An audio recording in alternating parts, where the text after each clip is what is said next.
night's Board of Commissioner meeting on March the 2nd, and we'll begin with our invocation. If you'll bow your heads, please.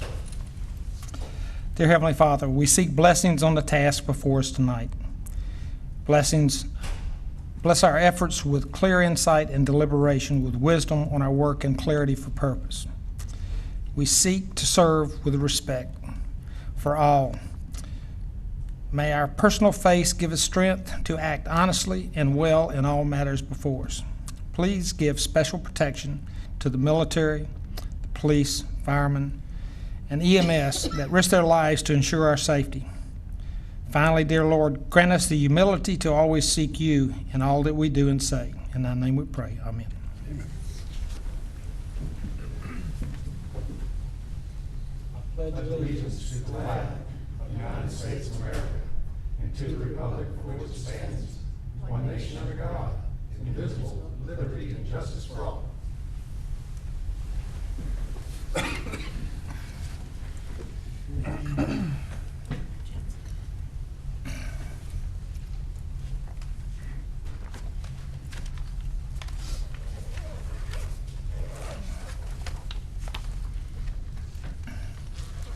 Next, we have our informal comments.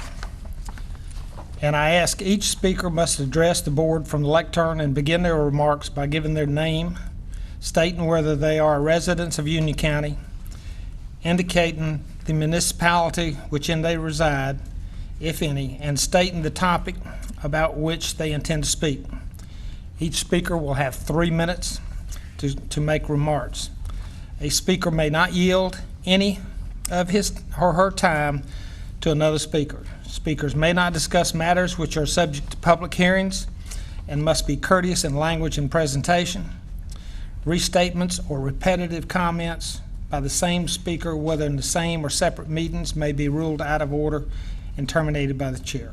Personal attacks will not be tolerated. Speakers may leave written comments and supporting documentation, if any, with Mr. Yates seated to your right. Okay, first we have Nancy Anderson from Weddington.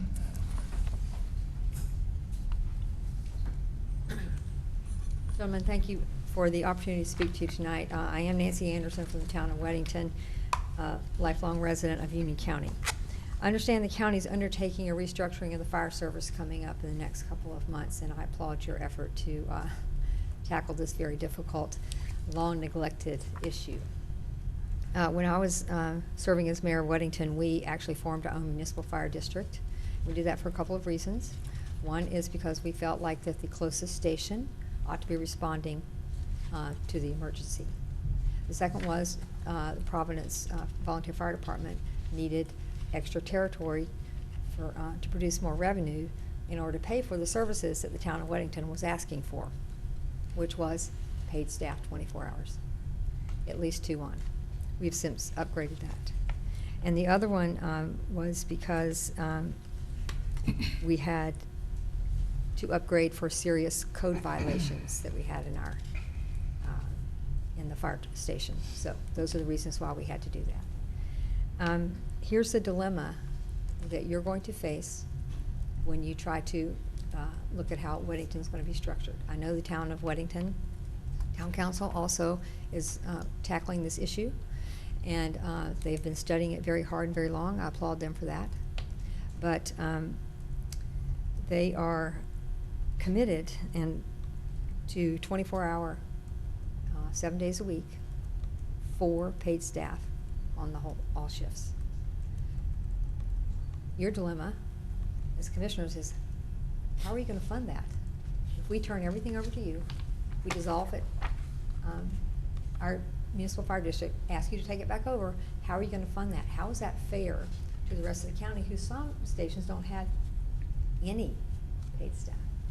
So I have to say that this is kind of, we're getting back into the water tower dilemma, if you will. This is a standard government issue water tower. You want any upgrades, you have to pay for it. And I guess I would take that same position with the fire service. Our problem is with the diversity in the population, the one size fits always turns out to be the one size fits none. What works for the eastern part of the county does not work for our side of the county. And it's very difficult for you to justify paying so much extra for the town of Weddington when some parts of the county are suffering far worse than we are. So I hope you'll consider this very diligently. I know it's a very difficult subject. Thank you very much. Thank you, ma'am. Next, we have Eric Anderson. I'm Eric Anderson. I'm from Weddington, and I'm here also to talk about the fire department. As my mom just said, the last Weddington County or Town Council meeting, they voted to dissolve the Weddington Fire District. Everybody here knows how hard it is to get the public involved in normal business, but it's been over the years when Weddington Town Council wants to talk to the fire district, the place gets packed. And almost everybody in that council meeting, the public, was very upset about the decision they made. What I don't want to happen is, I probably think that the people who voted for it are going to get kicked out of, not going to be reelected, and then maybe a year and a half from now, Weddington's going to say, oh, we decided we want it back. I don't think that's fair to the county. Because, like my mom also said, it is very unfair, especially after the water tower fiasco, for Weddington to throw its burdens upon the county. I sincerely believe that problems should be solved at the lowest level of government possible. And I think that Weddington needs to fix its own mess. And it's completely unfair to ask the county to dump their problems on the county. Thank you, Eric. Next, we have Bill Dieter.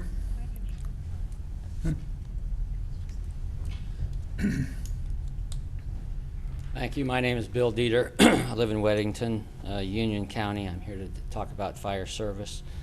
This has been a very emotional issue for our town, as I'm sure everyone would understand. There's four key things I want people to understand, and one of those is this has nothing to do with level or quality of fire service. It has to do with the size of the tax base that's supporting a fire department. Through no fault of its own, Providence at one time had a very large territory, and as you know, in a volunteer fire department, territory is revenue. As Charlotte has expanded into their area, they have lost area, and unfortunately now they have a tax base that does not make them a viable business. So four key things we're looking at, and we want to make clear to residents, is the Hamby Road Station will stay open. There has been some comments made that will close. That is totally false. It will be staffed 24/7, just as it is today. 4 firemen, EMTs, day shift, night shift, 24/7, 365 days a year. There will be no decline in service. And then also there's been some talk that insurance rates are going to go up $300 to $500 a year, depending on who you talk to. And working with the State Fire Marshal Office and the County Emergency Services Director, we're saying that is not the case. We pointed out earlier, a fire service district was created 2 years ago. The primary reason was to have the closest fire station service our residents in Weddington. A side benefit of that was additional territory, hence additional revenue for the Providence Fire Department. Unfortunately, the fire business requires economy of scale, and that economy of scale drives synergies. So what we're looking at, based on an outside fire consultant that came in a year ago, is trying to get the two independent parties to look at a consolidation to take advantage of this. That is where the savings will come for the town. That also should drive some synergy and some savings opportunities at the county level. I think will also help the county in their strategic plan, because I've read that 2 of the biggest issues facing the county is going to be fire and EMS. So I think that will pull all that together from a fire service and will help. So thank you for your time. Thank you, sir.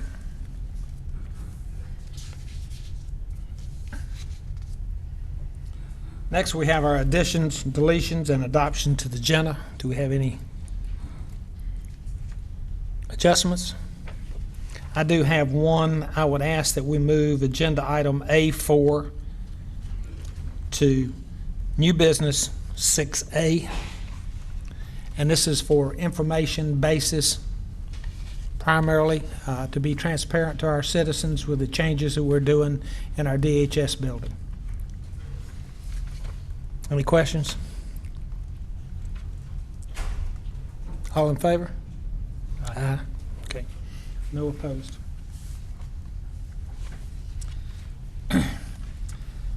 Next, we have our consent agenda. Do we have a motion for approval as amended? Motion to approve. Okay. Is there any discussion? With no discussion, all in favor of amended? Aye.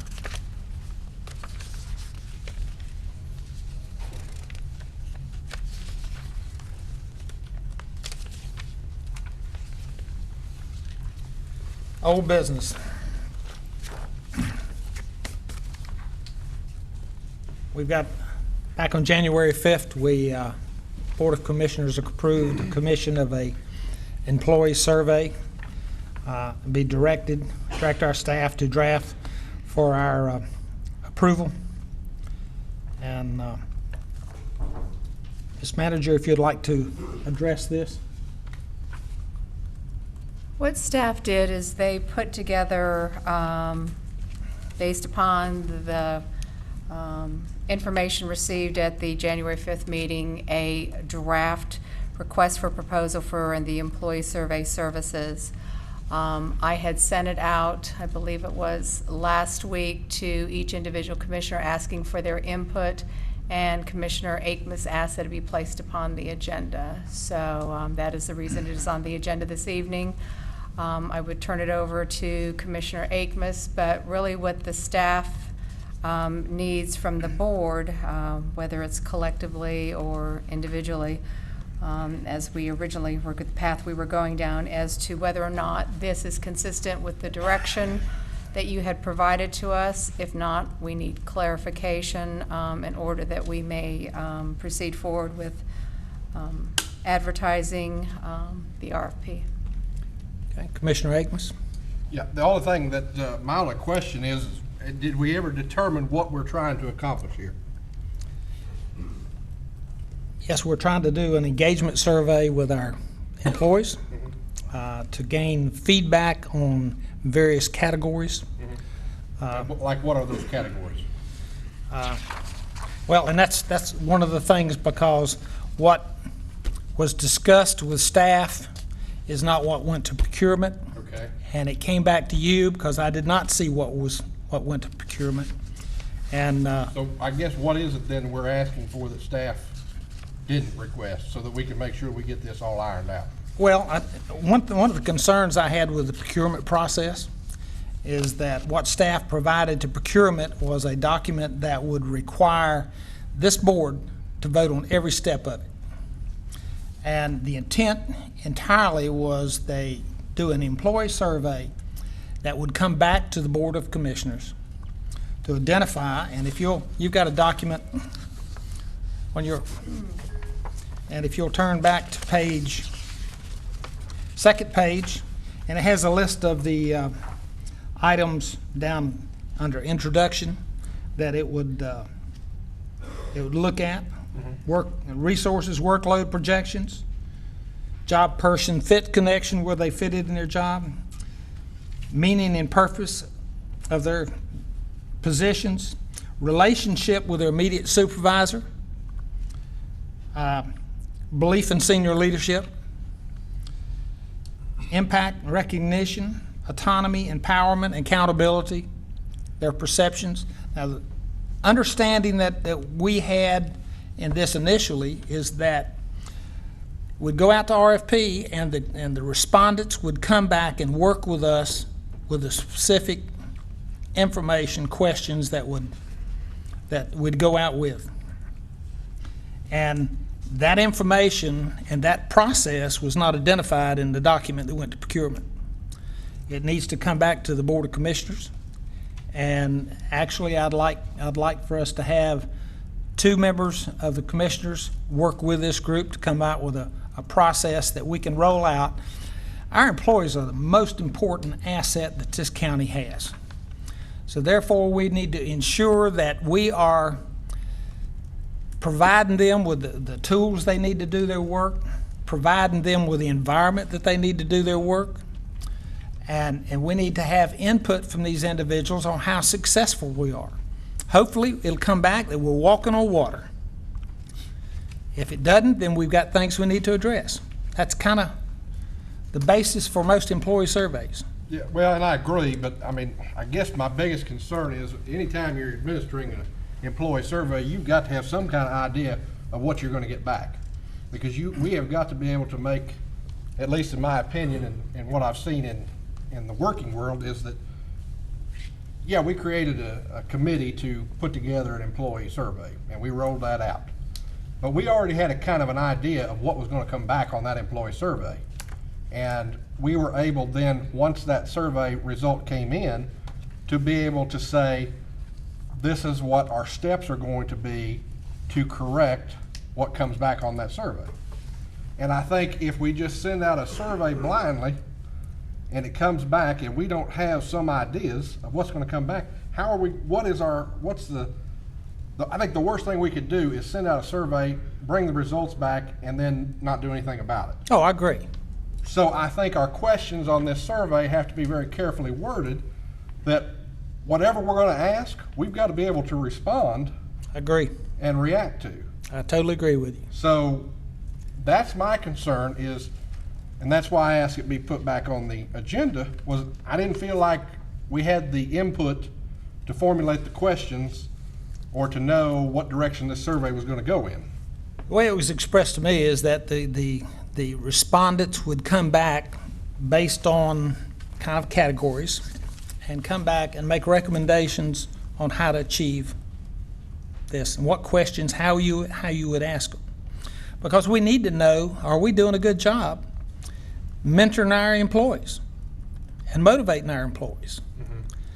Of course, I go back to my philosophy, respect for the individual is one of the most important things we have. But accountability to do their jobs one as well. And through the process that these professionals have that do this type of work, they can help us formulate those questions. So is this going to be an independent thing that they'll complete independently, or is this going to be a group survey, or how is this going to be administered? Yes. My hope is that it's a survey that is completely anonymous. Okay. It's handled by whatever firm is engaged in the survey. Yep. And that all of their responses are completely anonymous. It's handled in a group fashion by HR. They would handle it, and then in individual group sessions, those issues or whatever would be worked out at that point. To that point, what I'd like to see in the introduction is to really outline our purpose on what we're looking for so they can gear those questions. Right. With the purpose being to measure employee engagement, direct organizational growth, and provide employees with a voice in the organization, and to benchmark results to measure improvement. If we're going to do this, we need to at least understand why we want to do it. I've been through probably over a dozen of these over the last 10, 15 years, and it's always the same. You want employees to be involved, you want them to have a voice, you want them to know that their voices are being heard. To your point, I think we need to ask specific questions, and there are some questions that each survey includes, such as, is your work valued? Do you trust information you receive? Does your manager inspire you? Geared towards teamwork, communication, respect for employees.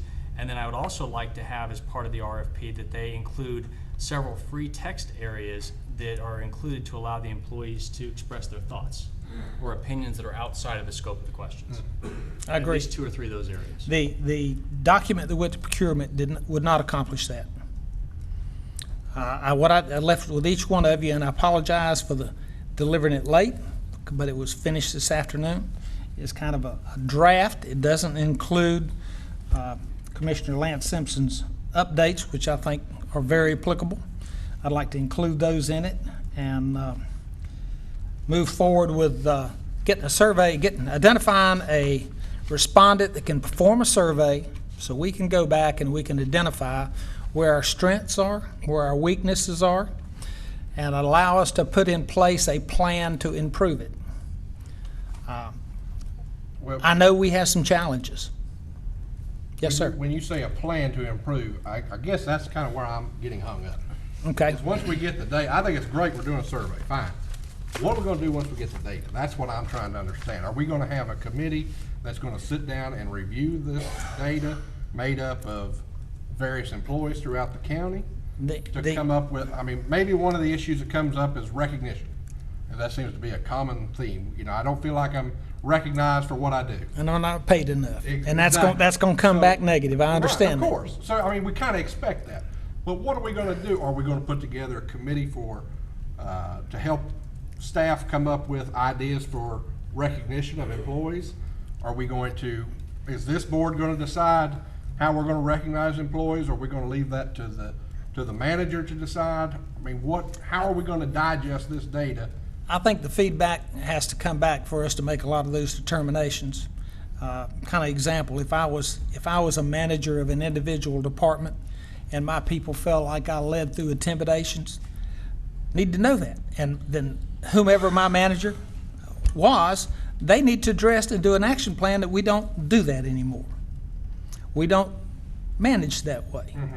I think it's So- identifying the issue, whether it's at the group level or if it's at the organizational level.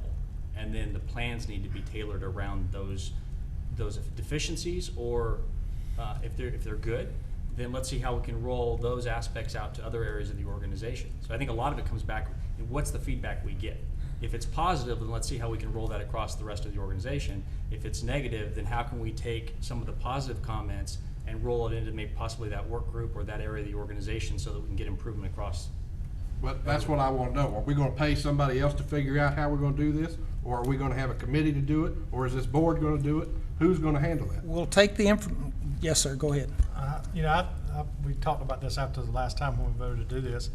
You know, I have a feeling, of course, I've been away from county government for 8 years, so I don't know, you know, how people feel. I don't get to talk to them as much as I used to.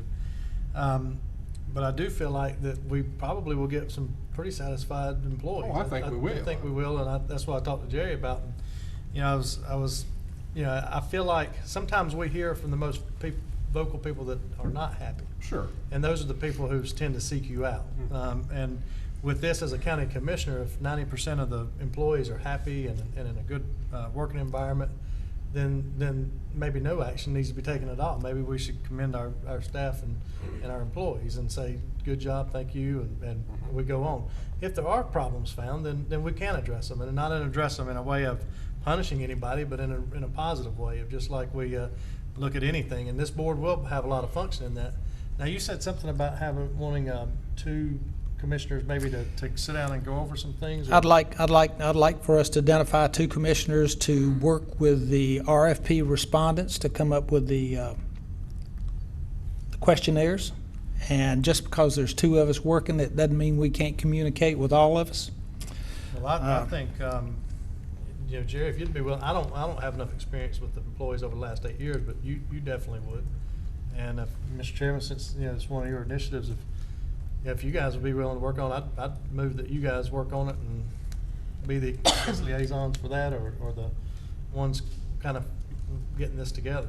You probably have the most experience, Jerry, of any of us with you know, with your last 4 years being here, and of course, you know, you have it's your initiative. So would y'all be willing to do that? Sure. To your Well, question, I think 90% or better can be done in-house, if not all of it. And I would anticipate all of it Okay. done Yes. in-house. And the thing about it is, if the manager's got 8 silos that work under, and some are working great and some are not, then sharing what works is a good thing. When you say 90% could be done in-house, explain that to me. I don't anticipate, unless there's something that I don't foresee coming back that can't be addressed by in-house committees or groups or this board. I don't see a reason, unless I'm missing something, why we would need to outsource solving a problem that's internal to the county. You're not talking about, though, the administering of the survey. You're The talking administering of about the survey handling the results. is third party. RFP respondent would administer the survey. Applying the results and improvement would Okay. be in-house. Okay. And I would ask that the document you have before you that was dropped with the amendments that Commissioner Lance Simpson made, that we adopt this to go to HR to be processed and go to procurement to find the individuals to do this task force. Can I seek some clarifications? Yes, ma'am. Okay. My first question is, who will the respondents to the request for proposal be making presentations to, and who will be selecting that consultant? I would see that the respondents had come back through HR, and the two individuals that have been designated would participate in that selection process with our peer inputs. Board would make a final determination. We can do that. My only concern is that we're going to bring it back to the board sometime.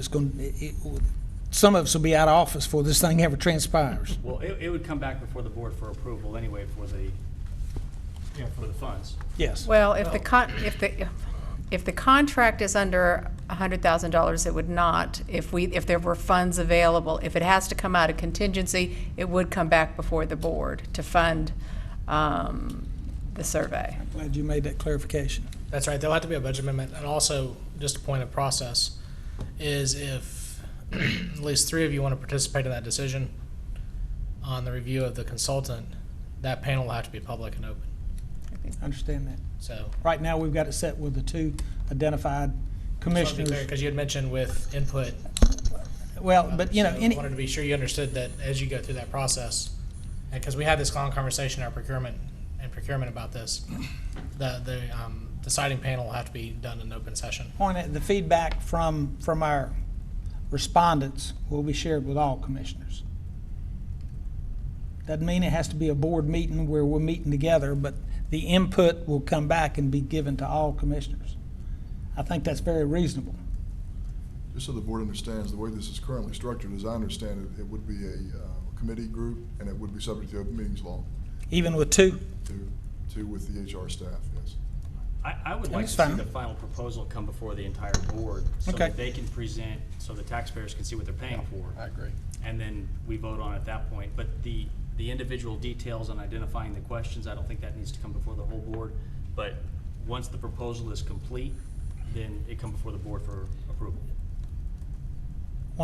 You mean, have we selected which Once we've vendor selected that we're going to the accept? vendors, we've identified what the scope of the project is exactly and what they're going to be doing. Okay.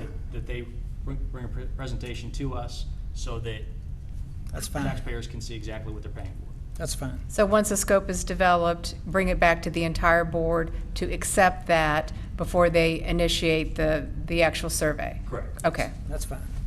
Then once the results come back, that will go to the 2 liaisons, or will that be brought before the entire board? It'll be initially brought to 2 liaisons, and then we'll decide how it's presented to the entire board. Because if we do it the entire board, unless Jeff tells us the feedback that comes back, could it be considered personnel type issues? The individual responses will be public record unless there is something that identifies individual employees, in which case the personnel exception would apply. Generally, it would be open under the public records law. I would just like to make sure that the respondents are anonymous. Each person, that way they feel that they're able to respond open and honestly. I agree. One question with respect to that, Commissioner Simpson. If you all are to isolate areas of concerns,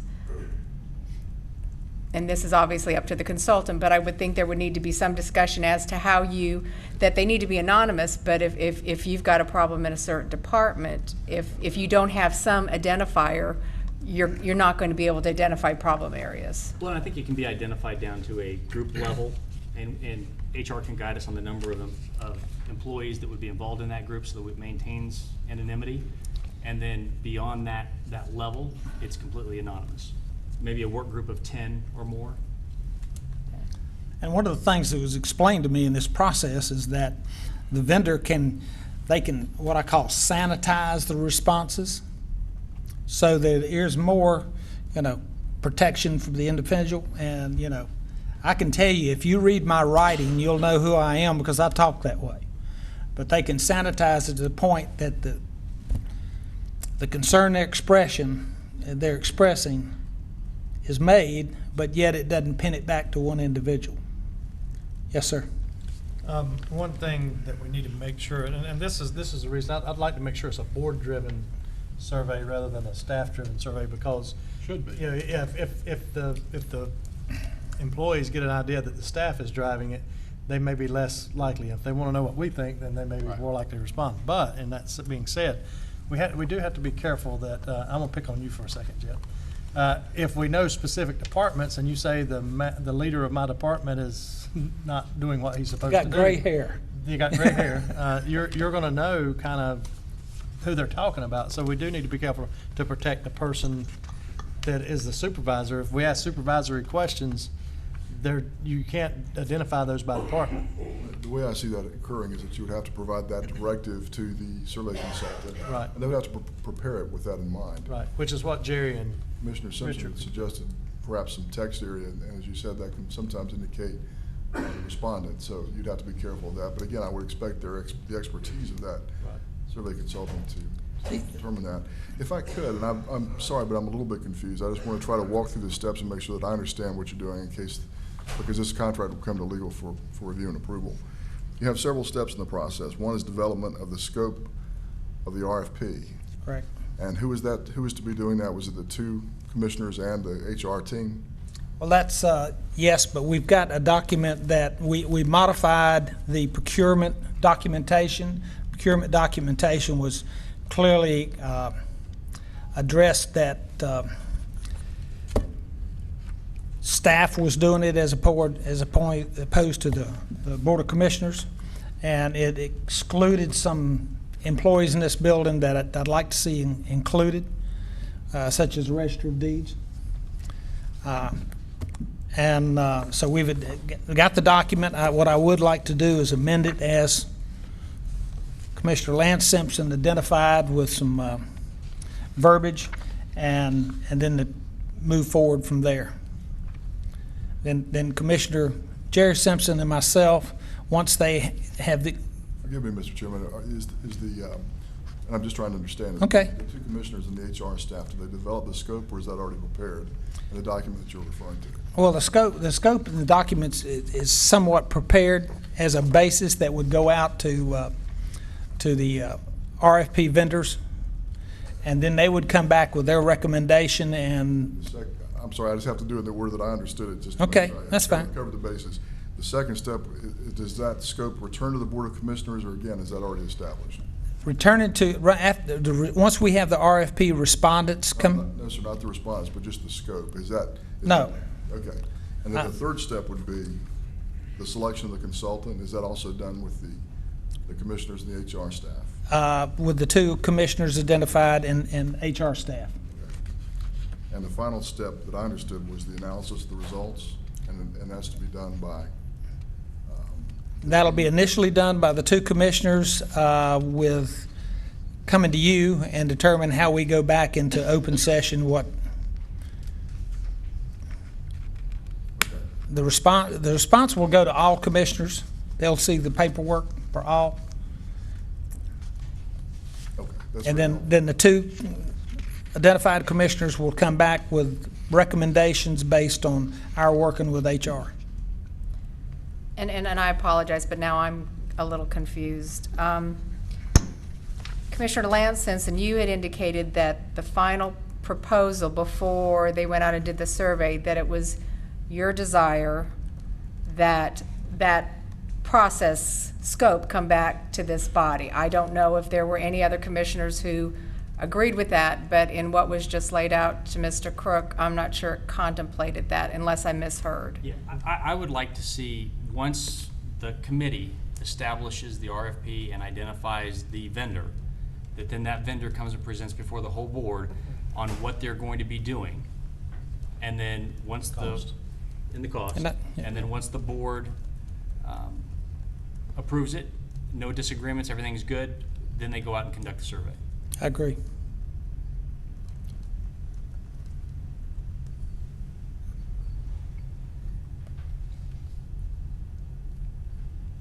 more step in there for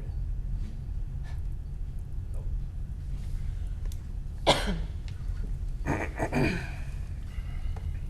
So I see it as possibly two motions. One to identify the commissioners to work as the liaisons to this process. And it's been identified myself and Commissioner Jerry Simpson. Any discussion? Yeah, all in favor? Aye. Okay. And then secondly, the modification to the procurement document that was provided to include, and actually this modification document needs to have amendments to the point of your description on introduction, I believe it was. Yes. Do I need to read that again? Can you capture that, Lynn? Will I do that? I think. If you would, Wouldn't please. that be part of what you and Jerry would be deciding or doing? You just make that a. It can be. Yeah, well, motion to, well, I don't know if there's any motion, we got the committee, and basically you have the direction to Okay. do this. Right, and then bring it back to the full board. Should there be a motion to adapt the concept that's described in this document, and it's primarily that this is a Board of Commissioners driven process?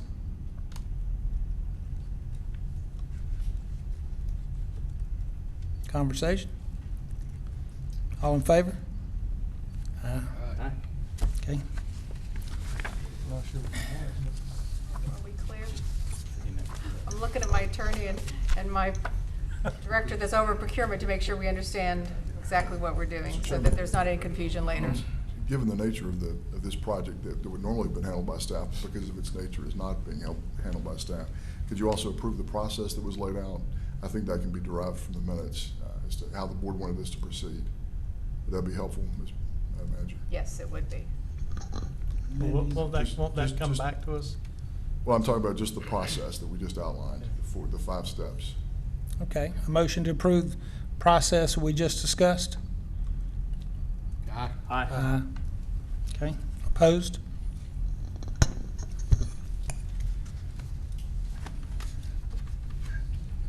Okay, next we have new business.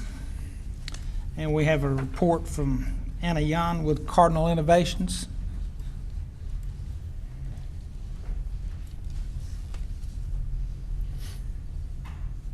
Good evening. Good evening. Thank you for the opportunity to be here this evening and share information about Cardinal Innovations. I also have with me Lucy Drake. Do you want? All right. Lucy Drake was appointed by the commissioners. She is from Union County. She serves on our local Piedmont Oversight Board, as well as the Cardinal Innovations Governing Board. So she's here with me. The report that you received, I did want to provide one clarification. That is a semi-annual report, not an annual report. Cardinal Innovations is on a fiscal year, so that information is only for a half of a year. That report does come to the commissioners, to the county manager, twice a year, providing that information to you. A little brief overview of Cardinal Innovations. We are a managed care organization that provides services and support through a network of providers to 16 counties. Union County is one. We receive Medicaid, state, and county funds for those services. Our budget is comprised of about 80% Medicaid dollars, approximately 18% of state dollars, and 2% of county dollars. I also received several questions on the report, and in respect of your time, I did bring some additional information for you that you can review. One question was specifically to innovations and the services that are available. There are many services, and to go into detail may take quite some time. Certainly, if you would like me to do that, I can. But I did bring that information with me, and then if you have additional questions or would like me to come back and talk about specific things, I could do that as well. In regards to the report that you have, just to give you just a brief information about what that report entails. very top portion of that report shows how your county dollars are being used. We specifically put those county dollars to crisis services in Union County. Also want to note, every dollar that comes to Cardinal Innovations from the county goes directly to services. There is no administrative dollars that comes out of that. Those are used specifically just for services. Those county dollars do not make up for all the crisis needs within the county, but we take a percentage of those and we move those to, for example, the Crisis Recovery Center. Daymark Recovery Center offers that crisis service. It's right across from the hospital.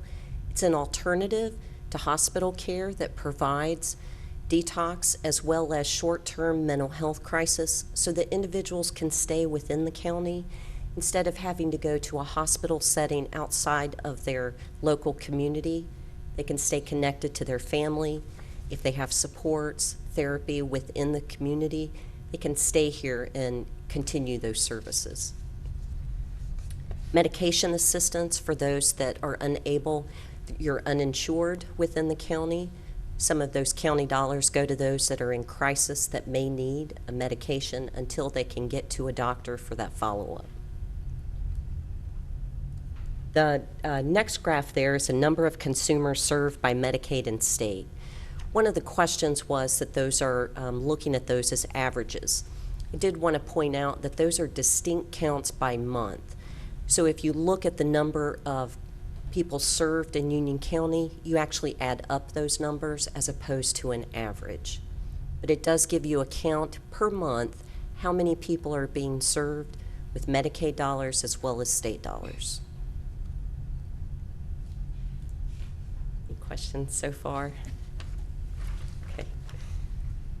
There's also a report about the registry.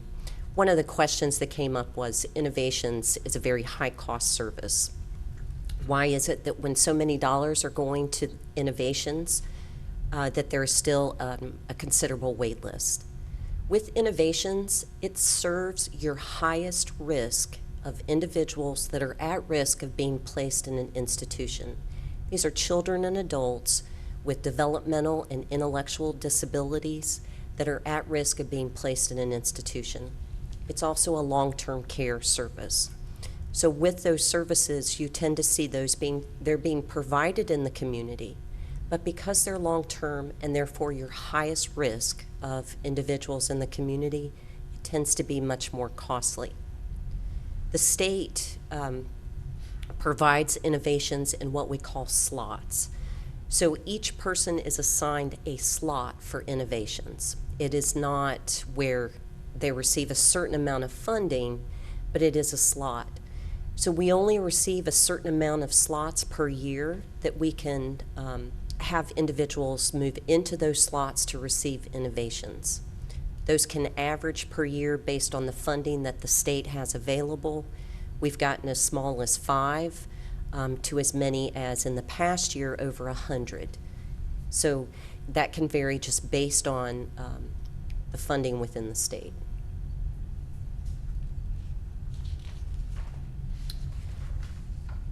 As well as individuals as far as number of consumers served by service category and those expenses. There were some questions in regards to breakdown of those for how many are served through mental health as well as substance use, addiction. And I brought those numbers with me. It's pretty extensive, and so I'll leave that with you so that you can go through those. But each service category, I did provide those reports to you so you know how many are adult and children, how many are being served in what we call an ICF. It's an intermediate care facility for those with intellectual and developmental disabilities, as well as for the emergency department. All of those numbers are here for you as well so that you can review those. Another question that was asked is when you look at outpatient, there are a lot of people served through outpatient, but yet that's not where the majority of the funding goes. With outpatient, you're serving individuals with mental health and substance addiction, typically short-term. So someone may go into outpatient, may only need, on average, 3 to 4 visits, may sit with a therapist gather information, and then be able to end treatment and go on. So with outpatient, you see a lot of people served, but those dollars are not as costly. Whereas with innovations or your intermediate care facility, which is your highest risk, it's a long-term service. So what you'll see is those costs are much higher.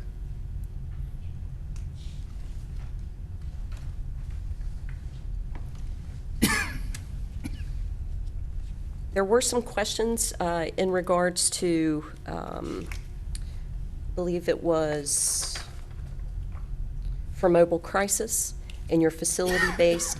There was a question of why the numbers were so different. The numbers were much higher for mobile crisis last year as they were this year. The state made a change in that service definition. Mobile crisis was at one time able to go into the inpatient unit and do those assessments. The state did change that definition where mobile crisis was only allowed to go into the community or into the emergency department. In regards to those numbers, as far as mobile crisis going into the community, those numbers that you see are those where they have actually called an 800 number and someone responded directly to their home. That doesn't mean that mobile crisis, if they went to the emergency room or they went to the crisis recovery center, they could have been there at the emergency department doing that assessment. So that number is not reflected. Those are numbers that you see where they're actually responding to the home.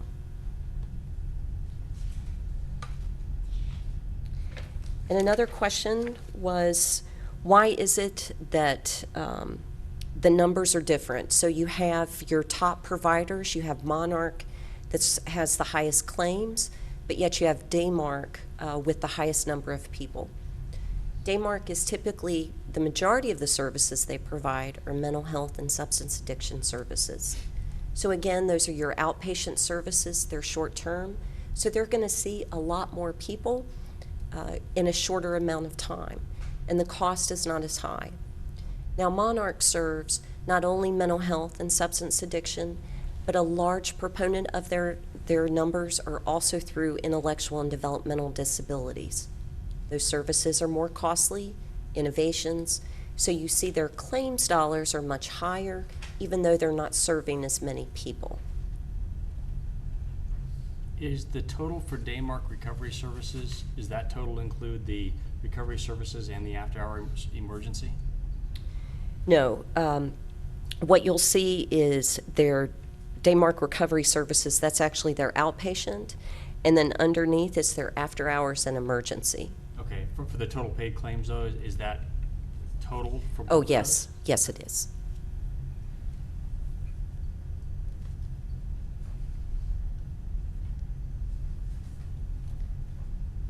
I know there were several questions, and hopefully I have answered most of the questions that came to me. Again, I have left information here for you for the array of services within innovations, as well as the breakdown of the client count and those that were served through mental health and substance addiction.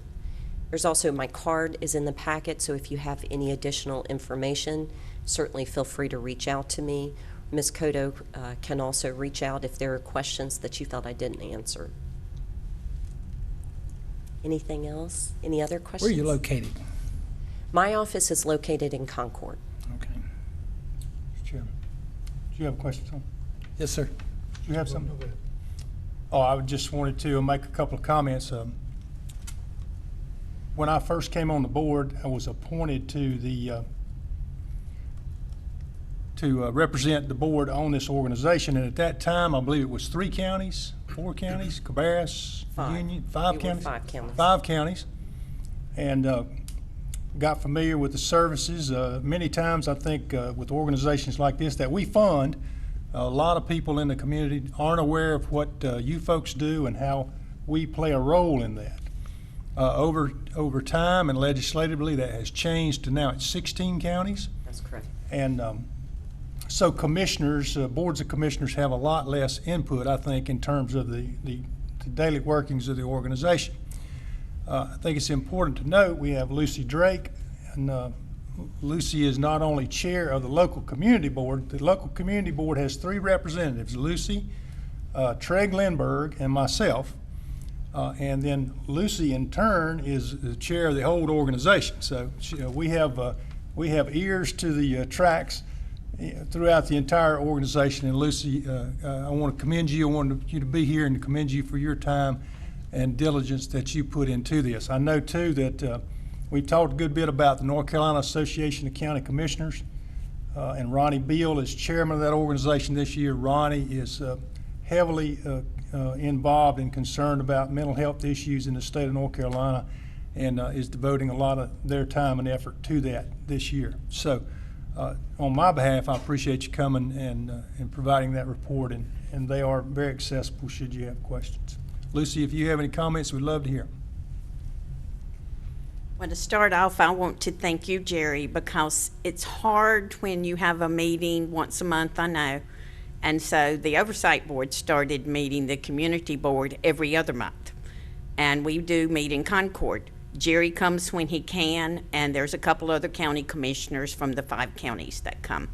We meet 6 times a year in Chapel Hill because the 16 counties go all the way from Mecklenburg County, which is the latest one that joined, all the way to the North Carolina-Virginia line. So we meet in Chapel Hill 6 times a year. So once a month I have meetings. Jerry drove all the way to Chapel Hill for an all-boards meeting. He has contributed a lot to this board. And I want to thank you personally because it's not often you see a commissioner that is dedicated to something that will take time away. And my hat's off to you because you have opened a lot of doors, and the other commissioners have looked at what you've done, and they show up. I think that they kind of communicate with each other. We're always very lucky when we do have commissioners that are interested in mental health. I myself am on the board as a parent. I have a son that's 39 that did receive one of those slots when he was 21. So I am very fortunate. He has a camp position through the state. He is employed through the library here in Union County. He works 10 hours a week there. And he also has a job at Snugseed in Stallings. He does computer work and filing, typing. He was trained on office machinery when he went to Sun Valley. So I guess my heart has always been involved with this board personally because of my son. But yet, when I see how it's grown and the services they provide, we are now one of the biggest health boards. I think the attorney told me the other day we're 2nd in the state, is that right? Underneath Blue Cross. So this board is bigger than a lot of people think. And y'all were talking about your staff and employees. Cardinal is the same way. We have so many awesome people like Anna, and thank you for recognizing her, Jerry, because they give so much of their heart, and it takes somebody with a heart to work. And you hear people calling, substance abuse. Every kind of crisis you can think of comes through these doors. And thank y'all again for funding us and making it an opportunity to where we can help the citizens of Union County. Thank you. Commissioner Rushing. And I just, again, that's what I want to do too, Lucy, is thank you. Because you took the advocacy for your son, Andy, who's a great kid, and turned it into advocacy for children, parents, boys and girls all over this county and the state. So thank you for your work, and it's you've been doing it a long time. Since 1998. Thank you very much for doing what Okay, you do. thank you. Thank you very much. I have a couple of questions, if you don't mind. I'm gonna step away from the accolades for a moment and tell me again, did you say that for outpatient drug care, 3 to 4 visits is the norm? No, outpatient is for someone, maybe someone feels some anxiety or feel that, maybe they might have had a death in the family and someone encourages them to go talk to someone. So for that, in that type of situation, they may go talk to a therapist for 3 or 4 visits and feel that they've gotten the coping mechanisms to move on. I'm talking about for drug treatment. No, that is not, outpatient is not drug treatment. Now for detox, there's a continuum of care for substance addiction. If someone is in a true crisis, then you're looking at detox. And detox is someone going into If they can go into a non-medical facility like the Daymark Crisis Recovery Center, they are there for approximately 7 to 10 days. Okay. Now, from that, they may go into residential treatment that could be up to 28 days, and then step down to substance addiction intensive outpatient, where they're going on a daily basis, could be, and then from a weekly basis. But a lot of that depends on the person and the choices if they choose to take that route. But there is a large continuum. Okay. Then the other question I had is, I've heard from a number of folks that there's some concern on the length of time that it takes for placement. I'd kind of like to know, what is the average placement time, and who determines who goes into those slots? Placement for innovations. For, if you have whether it's a child or adult in a situation where they need care, Right. and they need to be put into a facility, or they need to be taken out of their environment, how long does that typically take? Well, based on, that's a sort of difficult question to answer, because if you're looking at, for instance, someone that needs residential care, if you're looking for, say, mental health, so for a child for mental health, there are many different types of settings based on their need. So someone may need something like a psychiatric residential treatment facility. It's your highest level. It's a step down from a hospital setting.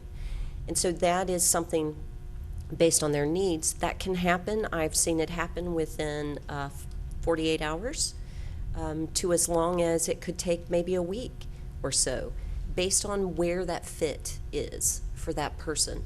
Because there is no one particular place for any individual. It's based on looking at their needs and a good match. For those that require what we call therapeutic foster care, which is a parent setting where they receive special, where they understand different things about different behaviors. That can take a little bit longer, and a lot of that reason is maybe it's based on the age of the child. Maybe it's based on whether there's other children in the home or not. Define a little bit longer. We talking about 2 weeks, a month? Well, like I said, it can vary per person. There is no average, so it could be as much as a few days. It could be a week. It could be 2 weeks. If we're looking for a specific setting, maybe you say it's got to be in this area.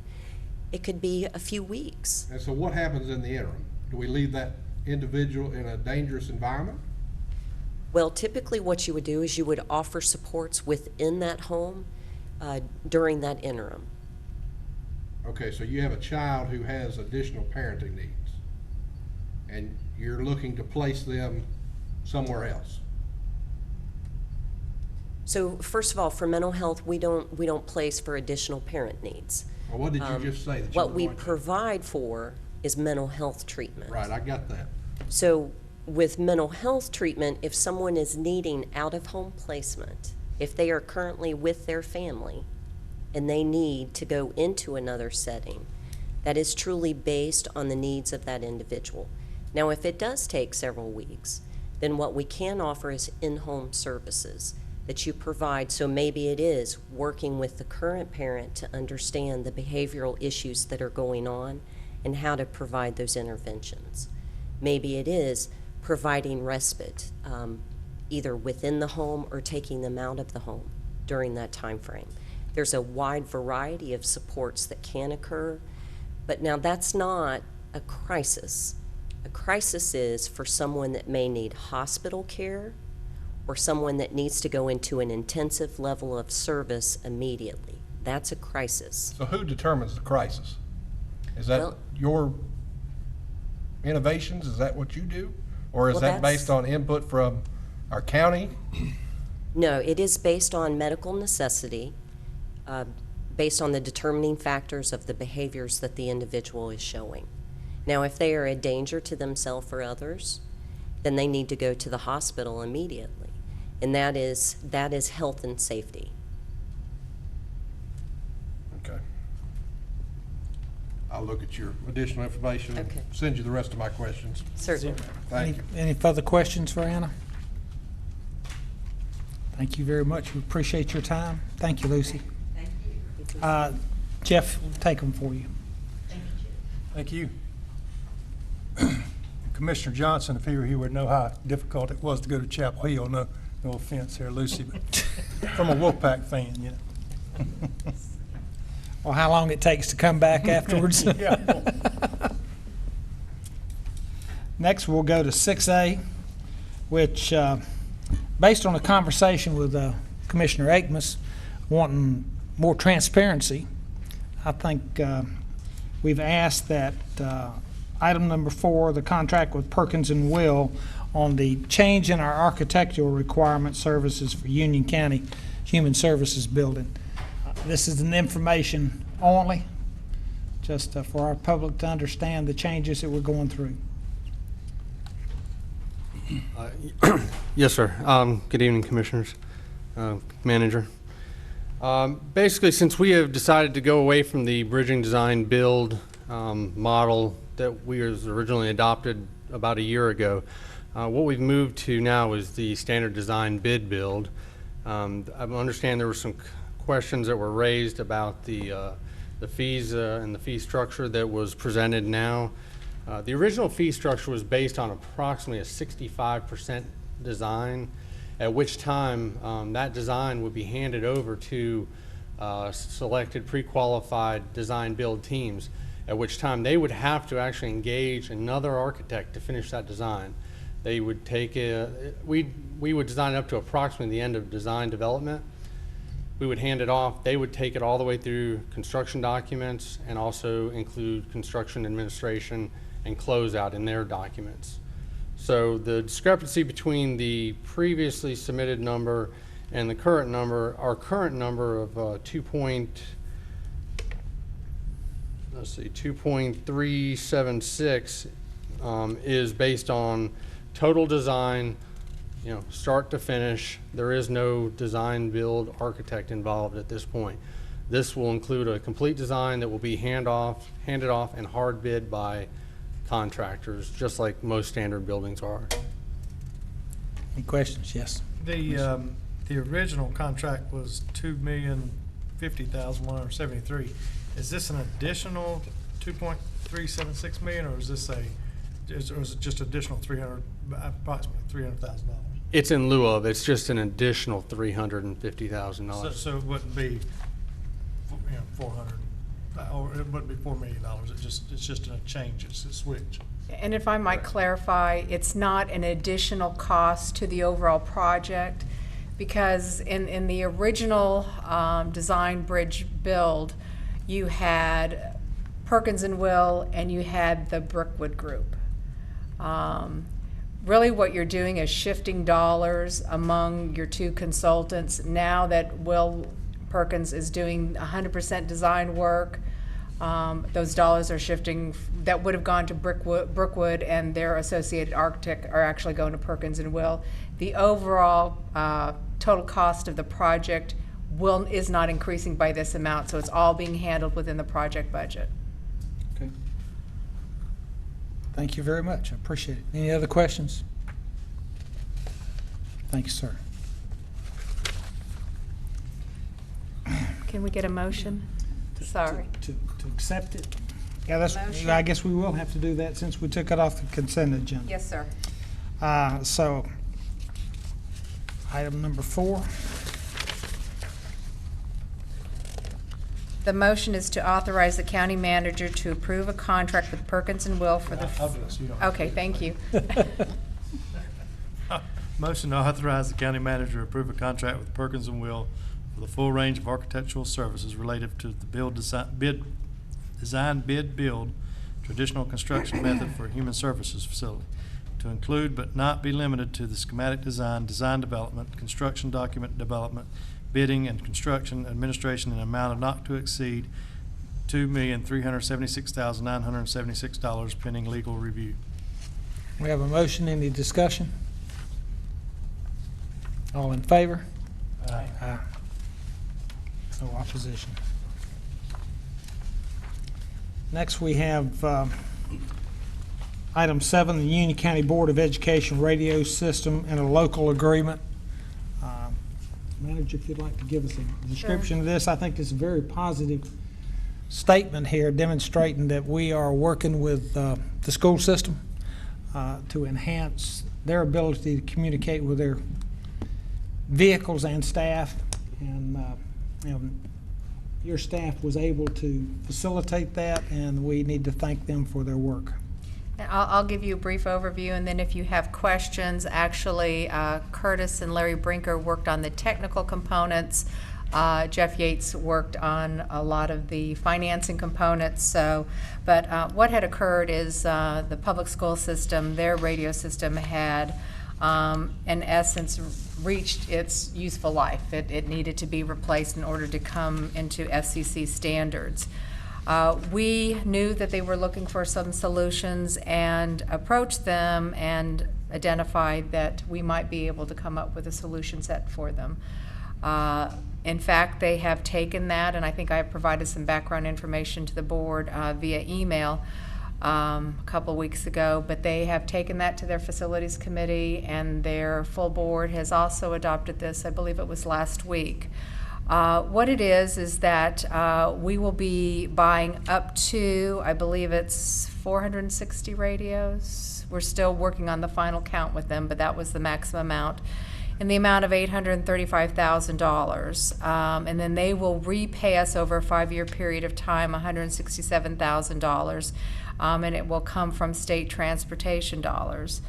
At the end of trying to remember the exact date, in 2020, the radios will then be turned over to the school system and they will have ownership of it. They were looking at another proposal that was a lease, and at the end of 5 years, the radios could revert back to the owner of the system. And this situation that we have proposed to them is, once the $835,000 is paid off, then they will own the radios and all of the system, and we will continue to maintain it for them. So in 5 years, you'll probably be seeing some sort of maintenance agreement from us to continue to maintain that system. But we feel that we were able to work with the school system in coming up with a solution to a need that they had, and I think my staff feels that it was a good solution set, and I believe the school board feels the same way.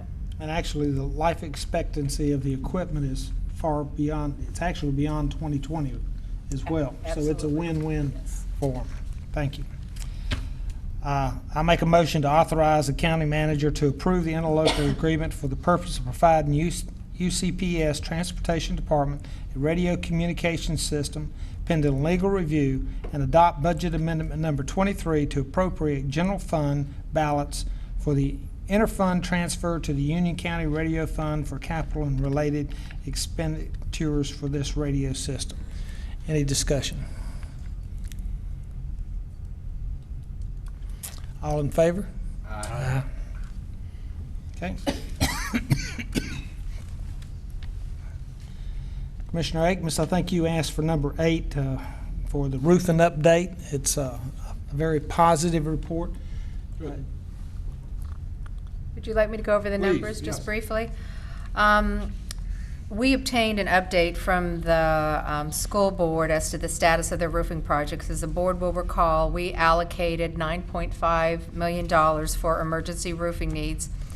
As of February 5th, 2015, they have either expended or encumbered $8,201,632, and they have indicated to us the $1.376 million that remains will be encumbered no later than June of 2015. So they have in fact, I know that we've had discussions in the past as to the level of expenditure of funds, but they have done quite a bit with respect to getting those roofing projects either under contract or completed. Wonderful. Thank you much. Any comments? Okay, we'll move on to item 9, our appointments to boards and committees. 9A, the Union County Adult Care Home Community Advisory Committee. Mr. Chair, I make a motion that we appoint Ms. Brubaker, Beverly Brubaker. Okay. Any discussion? All in favor? Aye. Okay. Fire Commission, there are 3 terms on the Fire Commission which expired in February 2015. An application has been received from Todd Elmore, and I'd like to make a motion that we accept Mr. Elmore as one of the new Fire Commission members. Any discussion? All in favor? Aye. All righty. Next, we've got the Historic Preservation Committee. The terms of Crystal Crump and John Dickerson on the Historic Preservation Committee expired in February 2015. Both Ms. Crump and Mr. Dixon have applied for reappointment. Motion to reappoint. Okay. Any discussion? All in favor? Aye. Aye. Next item is the Home and Community Care Block Grant Advisory Committee. There are at least 3 vacancies on the Home and Community Care Block Grant Advisory Committee. An application has been received from Jack Vesper Wilson. Is there a motion to appoint Mr. Wilson? So moved. Discussion? All in favor? Aye. Parks and Recreation Committee, the next item. The terms of 3 members of the Parks and Recreation Committee, Recreation Advisory Committee expired in February 2015. 2 of the members have applied for reappointment, and as I understand, the 3rd member is not requesting reappointment. 4 applications are included in the agenda package. Michael Romnick to reappoint, Christopher Amido for reappointment, Heather Hedge, and Jennifer Dotson. Do we have a motion? Yes, sir, Commissioner Akins. Mr. Chairman, I would ask that we appoint Michael Romanek, Christopher Amadeo, and Jennifer Dotson. Okay. Any discussion? All in favor? Aye.